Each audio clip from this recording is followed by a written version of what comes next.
जय शिवराय, जय भीम, जय लवजी. काल राज्यसभेमध्ये गोंधळ झाला की अभिषेक मनु संघवींच्या इथे काही रोख रक्कम सापडली. पण त्यांचं असं म्हणणं आहे की गुरुवारी दुपारी 1 वाजता सभागृह योजना भोजनासाठी कामकाज तहकूब झाल्यानंतर मी बाहेर आलो.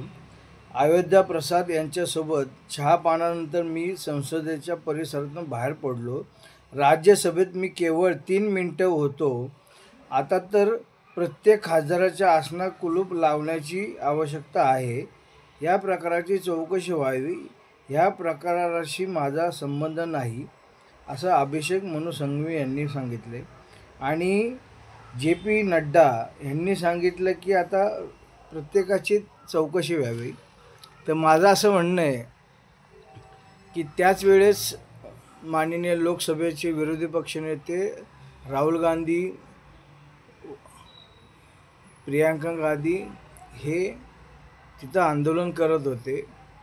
पण त्यांनी त्याचं डायव्हर्शन अशा पद्धतीने केलं. तर मला एक प्रश्न विचारायचा आहे की ज्या वेळेस भारतीय जनता पक्षाचा शासन होतं केंद्रामध्ये, त्यावेळेस केंद्रीय मंत्र्याच्या मुलाला तिथं बंदिस्त करण्यात आलं आणि त्यांचा अतिरेकी सोडण्यात आला की जो आजही ह्या देशामध्ये आतंकवाद पूर्णप्रमाणे तो दहशत करतोय. अजून संसद भवनामध्ये हा पैशाचा विषय सोडा हो, पैशाचा विषय आला गेला तो काय महत्त्वाचा नाही आहे. पण संसद भवनामध्ये अतिरेकी घुसले, त्याच्यावर कुणी काय बोललं नाही. कारण काँग्रेस पक्ष आणि काँग्रेस पक्षाच्या इतर पक्षांना वैचारिक पद्धतीने हा देश चालवायचा आहे आणि वैचारिक पद्धतीने ते सगळ्या गोष्टी करत आहेत.